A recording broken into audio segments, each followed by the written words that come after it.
అందరికీ నమస్తే అండి ఫ్రెండ్స్. ఈ పూట మన వీడియో ఏమంటే మన మంజులా పవర్ ఛానల్ కానీ అమ్మ ప్రేమ లాగ్స్ కానీ మన యూట్యూబ్ ఛానల్ మన వీడియోలు చూసేవాళ్ళు చాలామంది ఉన్నారు. అందులో కొంతమంది మాత్రమే టైంపాస్ చూసేవాళ్ళు, ఇంకా చాలా వరకు చాలామంది అభిమానంగా చూస్తారు. అలా అభిమానంగా చూసే వాళ్ళల్లో ఇప్పుడు చూస్తున్నాం కదా, వాళ్ళల్లో కూడా కొంతమంది ఉన్నారన్నమాట. అంటే కొంతమందిని ఎందుకు అంటున్నానంటే అందరికీ టచ్ ఫోన్లు ఉండవు కదండి, దానికనే ఆ మాట చెప్తున్నాను అనమాట. ఇంకా చూసే కొంతమంది మిగతా వాళ్ళకి చెప్తారు, ఎవరికైతే టచ్ ఫోన్ లేకుండా ఉంటుందో వాళ్ళకి చెప్తారన్నమాట, విషయాలు తెలియజేస్తారు. పలానా ఊర్లో ఈ రకంగా మంజులమ్మ ఉన్నారు, తను ఇలాంటి ఒక సర్వీస్ పనులు చేస్తారు అన్నట్లుగా. కాబట్టి వీళ్ళందరూ కూడా ఈ విధంగా అభిమానం పెంచుకున్నారు. వీళ్ళందరూ ఎవరు అని అనుకుంటున్నారు కదా, వీళ్ళైతే మన ఆశ్రమంలో రాజు ఉన్నాడు కదండి, అంటే మునిరాజు, మీ అందరికీ తెలుసు చాలా వరకు. ఇంకా స్క్రీన్ మీద ఫోటో కూడా ఇస్తాను. అదేవిధంగా ఇక్కడ వీళ్ళలో మన రాజు కూడా ఉన్నాడనమాట. రాజు అయితే వాళ్ళ మామిడి తోపు ఉంది, రాజు వాళ్ళకి మామిడి తోపుకి రండమ్మ ఒకసారి అన్నట్లుగా ఆహ్వానిచ్చాడు. దానికని ఇక్కడ మన వాళ్ళు మేమందరూ కొంతమంది కలిసి అక్కడికి వెళ్ళాము, వాళ్ళ తోపుకి, మామిడి తోపుకి. ఆ మామిడి తోపు పక్కనే ఈ ఊరు అనమాట. ఈ ఊరు వాళ్ళు మేము వస్తున్నాము అని తెలుసుకొని ఈ విధంగా ఏర్పాటైతే చేసుకున్నారు. ఇంకా వీళ్ళందరూ కూడా ఏ ఊరు వాళ్ళంటే మద్దులయ్య గారిపల్లి, బయటపల్లి పంచాయతీ, పూతలపట్టు మండలం, చిత్తూరు జిల్లా. వీళ్ళందరూ కూడా ఈ రకంగా ఎంతో అభిమానంగా మంజులమ్మ వస్తున్నారు అని తెలుసుకొని వాళ్ళ అభిమానం అంతా కూడా ఈ విధంగా చూపించారనమాట. చాలా సంతోషము. ఇంకిక్కడ పల్లెల్లో ఒక ముత్తైదువుకి ఏ విధంగా వాళ్ళ సాంప్రదాయ ప్రకారం చేస్తారో ఆ విధంగా చేశారు. వాళ్ళకి వాళ్ళ కుటుంబ సభ్యులందరికీ కూడా భగవంతుడు ఆయురారోగ్యాలు, అష్టైశ్వర్యాలు, సుఖ సంతోషాలు, భోగభాగ్యాలు కలగజేయాలని మనస్ఫూర్తిగా భగవంతుని మనమందరూ కూడా ప్రార్థిద్దాము. ఎందుకు ఆ మాట చెప్తున్నానంటే ఈ కాల పరిస్థితుల్లో సర్వీస్ ఛానల్ అంటే అంత ఇష్టంగా చూసేవాళ్ళు కూడా ఉండరు, అంత నమ్మకంగా కూడా అభిమానించరు. అలాంటిది నేను చేసే పనిని ఇంతమంది మీరందరూ కూడా అభిమానంగా అభిమానిస్తూ నా మీద నమ్మకంతో మీరు ఈ విధంగా మన ఛానల్ని, రెండు ఛానల్ని కూడా ఎంతో అభివృద్ధికి తీసుకొస్తున్నారు. కాబట్టి ఎప్పటికీ కూడా మీ నమ్మకాన్ని ఒమ్ము చేయకుండా నేను నా సర్వీస్ని నాకు శక్తికి మించి అంటే ఆర్థికంగా కాదు, ఆర్థికంగా భగవంతుడు అన్ని విధాలా కూడా మీ అందరినీ కూడా నాకు సమకూర్చారు. దాని గురించి ఏ లోటు లేదనే చెప్పచ్చు. ఎందుకంటే ఈరోజు ఇవన్నీ చేస్తున్నానంటే మీరందరూ కూడా ఉన్నారు కాబట్టి, మీరందరూ కూడా మీ వంతు వీడియోలు చూస్తున్నారు, పరోక్షంగా ప్రత్యక్షంగా చేసేవాళ్ళు కూడా ఉన్నారు, చేస్తున్నారు. ఫ్యామిలీ సపోర్ట్ ఉంది, ఇవన్నీ కూడా ఉంది కాబట్టి నేను చేయగలుగుతున్నాను, చేస్తున్నాను. నా శక్తికి మించి అనే మాట ఏమంటే నా వయసు, నా ఆరోగ్యము, నా శరీరము, ఇవన్నీ కూడా నా శక్తికి మించి కూడా చేస్తున్నాను. ఇంకా ముందుకు కూడా చేస్తాను. ఇంకా ఎన్నెన్నో చేయాలని కూడా సంకల్పం ఉంది. అవన్నీ కూడా నా ద్వారా చేయాలని, జరగాలని మీరందరూ కూడా పెద్దవాళ్ళైతే నన్ను ఆశీర్వదించండి, చిన్నవాళ్ళైతే భగవంతుని ప్రార్థించండి. అంటే మంజులమ్మ అన్నీ చేయాలా అన్నట్లుగా, ఆరోగ్యం బాగుంటే అన్నీ చేయగలుగుతానండి. ఇంక ఇక్కడ మీకు చెప్పాల్సిన ఒక మాట ఏమంటే నాకు చక్కెర వ్యాధి ఉందేమో అన్నట్లుగా డౌట్ వచ్చి బ్లడ్ టెస్ట్ అయితే చేయించాము. అదే 3 months యావరేజ్ అయితే తీస్తారు కదా, దాంట్లో చూస్తే ఉంది అనే తేలింది. కానీ ఇంకా దాన్ని చూసి మా అన్న వదిన అయితే, అంటే మా వియంకులు కేజీఎఫ్లో డాక్టర్ దగ్గర చూపించారండి. ఈ రకంగా రిపోర్ట్ వచ్చింది.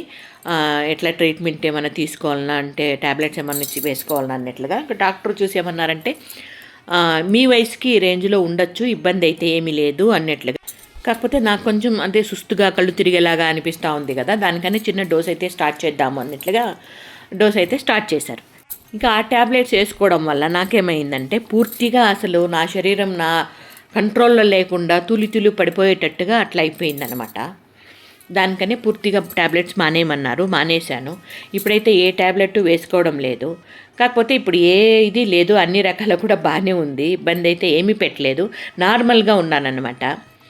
దీనికి మీరేమంటారు, మీ సలహా ఏమి ఇస్తారు అనేది మీరు ఒకసారి మీ అభిప్రాయాన్ని నా కామెంట్ ద్వారా తెలియజేయండి. కాకపోతే ఇది పెద్ద వీడియో కాబట్టి వీడియో మొత్తం చూడలేకపోవచ్చేమో కొంతమంది, అంటే స్కిప్ చేసేస్తారేమో టైం లేకపోవడం వల్లనో, బోర్ కొట్టడం వల్లనో, ఏమో స్కిప్ చేసేయచ్చేమో, ఈ విషయాలు తెలియకపోవచ్చు. షార్ట్ వీడియోలో కూడా నేను తెలియజేస్తాను. ఎందుకంటే మీ అభిప్రాయం కూడా తీసుకోవాలి కదండి, మీ సలహాలు కూడా తీసుకుంటే బాగుంటుంది అన్నట్లుగా ఒక ఐడియా ఉంటుంది కదా, అవగాహన ఉంటుంది కదా దానికనే. ఇంకా మీరందరూ అంటూ ఉంటారు కదా మా మంజులమ్మ అన్నట్లుగా, దానికనే మీ మంజులమ్మ మీద మీ అందరికీ కూడా ఎంతో అభిమానము ఆప్యాయత ఉంది కాబట్టి మీరందరూ కూడా నేను బాగుండాలని మనస్ఫూర్తిగా కోరుకుంటున్నారు కాబట్టి మీరందరూ కూడా మీకు తెలిసిన సలహాలు ఇస్తారు అన్నట్లుగా. కాకపోతే అందులో ఏది బెస్ట్ అనేది దాన్ని బట్టి మనము దాన్ని ఉపయోగించుకోవచ్చు అన్నట్లుగా నా ఆలోచన, ఇంకేం కాదు. ఇంకా మన టాపిక్ అయితే ఎక్కడికో వెళ్ళిపోయింది. అసలు విషయానికి వద్దాము. ఇంకా ఈ ఊరు వాళ్ళైతే ఎంతో అభిమానంగా నేను ఇంకా వాళ్ళ ఊరు దగ్గరలోకి వచ్చాను అని తెలుసుకొని ఈ విధంగా ఆహ్వానించి వాళ్ళకున్నంతలో వాళ్ళ అభిమానాన్ని ఈ విధంగా చాటి చెప్పుకున్నారన్నమాట. చాలా చాలా సంతోషంగా అనిపించింది. నా అభిమానులంతా ఒకసారి చూసినట్లు కూడా అనిపిస్తుంది కదా దానికని. ఇంకా మన రాజును అయితే కొంతమంది వీడియోలో కామెంట్లు అడుగుతూ ఉంటారు, రాజు ఎక్కడమ్మా కనపడలేదు అన్నట్లుగా. రాజు అయితే ఆశ్రమం కింద కూడా మ్యాంగో గార్డెన్లోనే ఎక్కువ ఉంటాడండి. అంటే వాళ్ళ తోపు ఉంది, మామిడి తోపు, వాళ్ళ ఊర్లో, సొంత ఊర్లో, అక్కడే ఎక్కువ ఉంటాడు. ఇంకా మన రాజు అయితే బ్రహ్మచారి, మీ అందరికి కూడా చాలామంది తెలుసు. ఇంకా రాజు వాళ్ళ తోటకి ఈరోజు ఎందుకు వెళ్ళామంటే, రాజు వాళ్ళ తోటలో రకరకాల మామిడి పండ్లు ఉన్నాయన్నమాట. చాలా టేస్టీగా ఉండేవి. ఇంకా మన దగ్గర అయితే అవకాశం లేదు, ఎందుకంటే చెట్లు మనం నాటలేదు కదండి, ఎవరో నాటిండే చెట్లు. ఆ భూమి మనం కొనుక్కున్నాము. మనం కొనిన తర్వాత ఇంకా మనకు సొంతమైన చెట్లు. ఇంకా ఇక్కడ మాట చెప్పాల్సింది ఏమంటే, మన కామెంట్లో ఎవరో అడిగారమ్మా, భూమి మీరు సొంతంగా కొనుక్కున్నారా, ఎవరైనా దాతలు ఇచ్చారన్నట్లుగా. ఏం లేదండి, తూచా తప్పకుండా మనం కొనుక్కున్న భూమి, అది మన ట్రస్ట్కి కొనుక్కున్న భూమి. అది కూడా ట్రస్ట్ మీద చేశాను. చాలామందికి తెలుసు ఈ విషయము, ట్రస్ట్ పేరు మీదే భూమి ఉంది అన్నట్లుగా. అది మన ల్యాండ్ విషయము. ఇంకా మామిడి పండ్ల విషయానికి వస్తే మాత్రం మన తోటలో ఉండే బేనిషా కాయలు అయితే చూసేదానికి మాత్రం చాలా అందంగా ఉంటాయి, కానీ అవి వచ్చేది పంట లేట్ అవుతుంది. జూన్ 15 పైన వస్తుంది, అంటే మాగేదానికి, పండయ్యేదానికి. దాంట్లో టేస్ట్ కూడా కొంచెం అంత ఇదేమనిపించదు. కాబట్టి ఇంక రాజు వాళ్ళ తోటలో రకరకాల ఫ్రూట్స్ ఉన్నాయి కాబట్టి ప్రతి సంవత్సరం లాస్ట్ ఇయర్ పంపించాడు. ఈ ఇయర్ కూడా నేను ఎత్తుకురాలేను, మీరు రండి అన్నట్లుగా. అంటే ఇంక సరే అక్కడికి వెళ్ళి అవన్నీ కోసిన వీడియోలు కూడా ఉన్నాయి. మామిడి చెట్లు, మామిడి పండ్లు కోసినవన్నీ కూడా వీడియోలు ఉన్నాయి. అవన్నీ కూడా మీ ముందుకు తీసుకొస్తాను. మీరు కూడా మీ విలువైన సమయాన్ని కేటాయించి వీడియోలు చూడగలిగితే పరోక్షంగా మీ వంతు సహాయంగా ఉంటుంది నేను చేసే సర్వీస్కి. ఇంకా అభిమానంతో వాళ్ళ చేసిన కార్యక్రమాలన్నీ అయిపోయిన తర్వాత నేను నా గురించి 4 మాటలు అక్కడ చెప్పాను. నేనేం చేస్తున్నాను, నేను ఎవరు, మీలో కొంతమంది కరెక్ట్గా తెలీదు, వీడియోలు చూసే వాళ్ళకి మాత్రం తెలుసు. ఇంకొంతమంది క్వశ్చన్ మార్క్ ఉంటుంది కదా ఈమె ఎవరు అన్నట్లుగా. దానికని వాళ్ళకందరికి కూడా చెప్తూ, నేను నవ్వుతూ వాళ్ళని నవ్విస్తూ కొన్ని మాటలు అయితే అక్కడ చెప్పాను. ఇంకా నా అలవాటే అంతే కదా ఆ రకంగా. ఇంకా ఇంతలోపల మేము మాట్లాడే లోపు ఊర్లోకి, అంటే ఆ పల్లిలోకి ఐస్ క్రీమ్ బండి అయితే వచ్చిందబ్బా. ఐస్ క్రీమ్ బండి వచ్చిన వెంటనే ఇంక నాకైతే నా చిన్ననాటి రోజులు గుర్తొచ్చాయి. కాకపోతే మా చిన్నప్పుడు ఐస్ క్రీమ్ బండ్లు అయితే మాత్రము అదే సైకిల్ మీద పెట్టుకొని వచ్చేవారు. కరెక్ట్, సైకిల్ మీద డబ్బా పెట్టుకొని ఆ డబ్బాలో ఐస్ క్రీమ్ వేసుకొని వచ్చేవాళ్ళు, పుల్ల ఐసులు, దాంతోపాటు ఏమో సేమియా ఐసు, కలర్ ఐసు, అట్లాంటివన్నీ కూడా. అది గుర్తొచ్చింది నాకు. కాకపోతే ఇక్కడైతే మాత్రం ఒక ఆటో లాంటి వెహికల్ వచ్చింది. దాంట్లో ఇంకా మన వాళ్ళకందరికీ ఐస్ క్రీమ్ మీరు ఎవరు తింటారు, ఏది తింటారు, తినచ్చు అన్నట్లుగా చెప్తే చాలా వరకు చాలామంది కప్ ఐస్ తీసుకున్నారు. ఇంకా నేను కూడా అదే తీసుకున్నాను. అందరూ తీసుకొని వాళ్ళతో మాట్లాడుతూ నా చిన్ననాటి జ్ఞాపకాలు గుర్తొచ్చాయండి నాకు. ఎందుకంటే నేను, అంటే మా సొంత ఊరు పల్లెటూరే, కాకపోతే నేను పుట్టి పెరిగింది అమ్మమ్మ వాళ్ళ ఇంట్లో. కాకపోతే కొద్ది రోజులు, ఒక 4 సంవత్సరాలు అయితే మాత్రం మా సొంత ఊర్లో ఉన్నాను నేను. అప్పుడు నాకు పల్లెటూరు విషయాలన్నీ కూడా చాలా బాగా తెలుసు కాబట్టి చాలా నాకు సంతోషంగా అనిపించింది. కాకపోతే అప్పుడు పల్లెటూర్లు ఇప్పుడు పల్లెటూర్లు వేరేగా ఉంటాయండి. అప్పుడైతే మాత్రం ఎక్కువ పంట పొలాలు ఎక్కువ ఉండేది. ఆ పంట పొలాల్లో బాగా ఆడుకునే వాళ్ళము. ఒక రకంగా తీయని అనుభూతి అవన్నీ కూడా. బాగా ఎంజాయ్ చేసేవాళ్ళను. అంటే చెరువులు, బావిలు, అంటే బావిలు అంటారు కదా అవి, మళ్ళీ ఏటిగడ్డలు, ఏర్లు, ఇట్లాంటివన్నీ కూడా బాగా ఎంజాయ్ చేసేవాళ్ళం. బట్టలు ఉతికేకి వెళ్ళేది, అక్కడే ఫుడ్ తీసుకెళ్ళి తినేవాళ్ళము. మళ్ళీ పనులు చేసేవాళ్ళకి ఫుడ్ చేసి పెట్టేదాన్ని నేను చాలా వరకు. అవన్నీ కూడా గుర్తొచ్చింది నాకు. పల్లెలు అంటే అట్లా ఉండేదండి. కాకపోతే ఇప్పుడైతే పల్లెలు చాలా మార్పు వచ్చిందండి. ఇప్పుడు ఆ రకంగా లేదు, అలాంటి పల్లెటూర్లు అయితే ఇప్పుడు లేవు. కాకపోతే పల్లెల్లో కొంచెం టౌన్ కింద కూడా కొంచెం ఏదో ప్రశాంతత ఉంటుంది, బాగుంటుంది, మంచి వాతావరణం ఉంటుంది. ఇవన్నీ కూడా పల్లెల్లో ఇప్పుడు కూడా కనపడుతుందన్నమాట. ఇంకా ఇప్పుడైతే ఆలస్యం చేయకుండా మన వాళ్ళకందరికీ ఐస్ క్రీమ్ తీసేచ్చిద్దాం. నేను ఎక్కడికి వెళ్తే ఎక్కడ నా చుట్టూ ఉండే వాళ్ళందరూ కూడా మన వాళ్ళేనబ్బా, అంటే నా వాళ్ళే అని నేను భావిస్తాను. ఎవరు ఎట్లా అనుకుంటారో తెలీదు. అది చెప్తా ఉంటాను కదా, మన వీడియోలు చూసే వాళ్ళందరూ కూడా నా వాళ్ళు అన్నట్లుగానే అనుకుంటాను. ఇదిగోండి మా వారైతే ఐస్ క్రీమ్ ఎత్తిస్తున్నారు ఐస్ క్రీమ్ బండి మీద నుండి. ఇంకా ప్రతాప్ లెక్క పెట్టుకుంటున్నాడు. ప్రతాప్ కూడా వచ్చాడు మాతో పాటు. గంగా, ప్రతాప్, జయ మేమందరూ కూడా వెళ్ళాము. జయ అయితే వీడియో తీస్తున్నాడు. ఇదిగోండి ప్రతాప్. ఎవరెవరికి ఎలాంటిది కావాలన్నా ఐస్ క్రీమ్ తీసుకోండి అంటే చాలా వరకు అందరూ కప్ ఐసే తింటాం ఎక్కువ మేము అన్నారు. సరే అదే తీసుకోండి అన్నట్లుగా అవే తీసిచ్చాను. నేను కూడా వాళ్ళతో పాటు కప్ ఐసే తిన్నాను అనమాట. కాకపోతే నాకు పుల్ ఐస్ అంటేనే బాగా ఇష్టము. వాళ్ళలో చాలా మంది కప్ ఐస్ తీసుకొని నేను మాత్రం పుల్ ఐస్ తీసుకుంటే బాగుండదు కదా, దానికని ఆ రకంగా కప్ ఐసే తీసుకున్నాను అనమాట. మేము చిన్నప్పుడైతే పుల్ ఐసు, సేమియా ఐసు ఇలాంటివి వచ్చేదనమాట. బాగా ఇష్టంగా తినేవాళ్ళము. అప్పుడు ఎంత అండి, 5 పైసలు 10 పైసలు అంతే.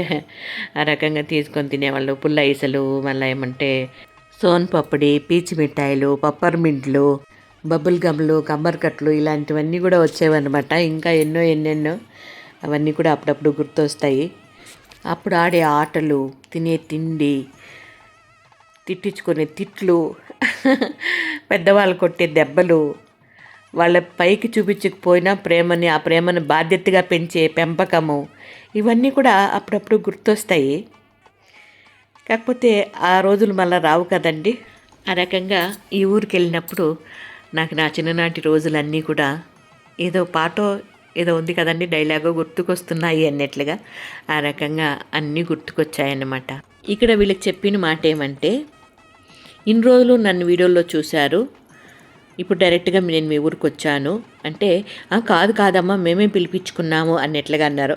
కరెక్టే, మీరే పిలిపించుకున్నారు అన్నట్లుగా చెప్పి, ఇప్పుడు మీ ఊరికి వచ్చాను కదా, మా బంధం ఎప్పటికీ ఇలాగే ఉండాలా, మా ఊర్లో పండుగ అయితే మిమ్మల్ని ఆహ్వానిస్తాం, మీ ఊర్లో పండుగ అయితే మమ్మల్ని ఆహ్వానించండి, వస్తాము అన్నట్లుగా చెప్పాము. ఓకే అన్నారు. దాంతోపాటుగా ఎవరైనా మీలో ఏదైనా బాధ కష్టం ఉంటే కూడా మీకు ఒక అమ్మ మంజులమ్మ ఉంది అన్నట్లుగా గుర్తుపెట్టుకొని నాకు తెలియజేయండి. నా వల్ల అయినంత, నా శక్తికి మించి కాకుండా నా వల్ల అయినంత సహాయం కూడా చేస్తాను అన్నట్లుగా చెప్పాను. ఇందాక మేమందరూ ఐస్ క్రీమ్ తిన్నాం కదండి, ఇంక అబ్బాయికి డబ్బులు ఇవ్వాలి కదా, ఐస్ క్రీమ్ అబ్బాయికి డబ్బులు అయితే ఇచ్చాను. అబ్బాయి ఇంకా చిల్లర ఎంతో 70 రూపాయలు నాకు ఇవ్వాలంట వెనక్కి, దానికన్నా ఉన్నిలేనా అంటే ఇంక థ్యాంక్స్ చెప్పేసి జబ్బులో పెట్టుకున్నాడు అనమాట. ఇదండి ఈ ఊరు విషయము. ఇంక ఇక్కడ నుండి బయలుదేరేసి మామిడి తోపుకు అయితే వెళ్ళిపోతాము. ఇంకా అక్కడ వీడియోలో అయితే రేపు ఎల్లుండి మేము ముందుకు తీసుకొస్తాను. ఇందాక జయ వీడియోలో కనపడలేదు కదండి, ఎందుకంటే వీడియో తీస్తున్నాడు కాబట్టి. ఇప్పుడైతే జయ కూడా వీడియో ముందుకు వచ్చాడబ్బా. ఫ్రెండ్స్, ఇందాక వీడియో జయ తీస్తా ఉండే, దానికని ఇప్పుడు ఇందాక కనపడలేదు. ఇప్పుడు చూడండి, తను స్పెషల్ గా ఫోన్ తీసుకొని తింటాడు. లేట్ అయినా కొంచెం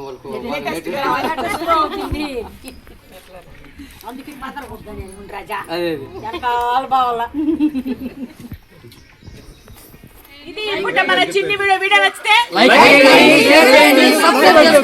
thank you. Bye. Bye. Bye. Bye.